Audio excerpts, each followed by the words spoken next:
bishaarne dadweyno ogaado dalsan weeye guushiye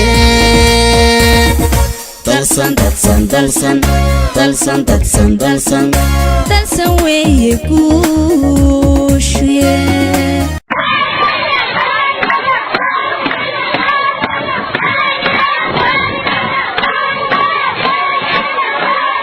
سلاشن يكو إبعشن دلسن راديو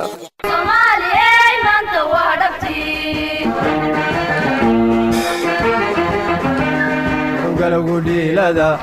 نوغيو غيلدا نرتي وعييا وواحد عاي بسم الله الرحمن الرحيم waxaan kamid ahay aniga ehelada dadka xirxiran baan kamid ahay maadaama aan ehelada kamid ahay maanta waxaan ka cabanayaa dadkaas in sharci darro lagu haystay oo muddo 4 sano ay ku xirnaayeen oo xabsiga ay lahaayeen maxkamad la saaray aysan jirnin wax maxkamada aysan jirnin oo dadkaas sharci darro ay ku haysteen waxaan leeyahay ra'iisul wasaaraha Hindiyo ka fiirso hanno abuurina islayno hanno abuurina isdilno ka fiirsan kulena wiilashadu dambi ma lahan haday dambi leeyina dowladda federaalka Soomaaliya ku soo wareeji hadaan ku soo wareejinayna dadkeena ka nabad galeen baalana dowladda Hindiyo hadayna isgargaarin guusha markale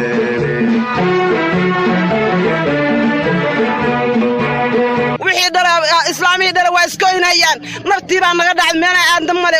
antideena ku biilnaa nimankaas halkaas ay ku xiran yihiin waa la siiyo lama argayl ma cunaan cunto ma helaan cagaar baa la siiyo cagaarkana lacagteena ugu gadnaa markaas lacagteena markaa dhiibnaa barna siiyaan barna laga reebtaa oo intaas ay waxay sii maraan ka damiin Hindiya wax ka qaatay laadahay war beel miya wax ka qaatay laadahay Soomaaliya karabna anaga wiilasheena Soomaaliya karabna meel kaas aduu weynahay ku xiran yihiin baa Soomaaliya karabna 120 qaliya ma ahan kasii badana xiran 5 kun nina xiran wadooyinka ku xiran yihiin arayada ku xiran Soomaaliya karabna rageena kakaca dhirado kakaca waxa dowrataan waa dhagxume dhirado kakaca bismillaahir rahmaanir rahiim waxaan kamid ahay dadka u soo baxay maanta inay ka dhidhiyaan dhibaatada ka jirta meeshan waxaan codsanahay 24 saac gudahood inay noogu soo wareejiyaan wiilasheena anagu wax kala ka hadma intii aan ka hadlay dadkii hore ka hadlay laakiin waxaan leeyahay wiilasheena nool kugu soo celiyo wadankeena arna ayagoo nabad qabaan kakaca dhirado kakaca waxa dowrataan waa dhagxume dhirado kakaca aygu waa Cabdullaahi Sheekh Xasan Abwaan Shirbow waxaan maanta u soo baxnay ummadda Soomaaliyeed dhalinyaradeedii la khalday oo Hindiya maanta silca iyo saxariirta ay ku jiraan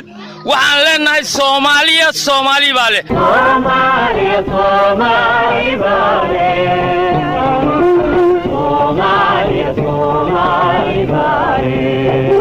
xaq way u leenahay in dawladda Soomaaliya ay ka hadasho wax ka soo qaadata ayay leedahay Hindiya wax la xisaabtama ayay leedahay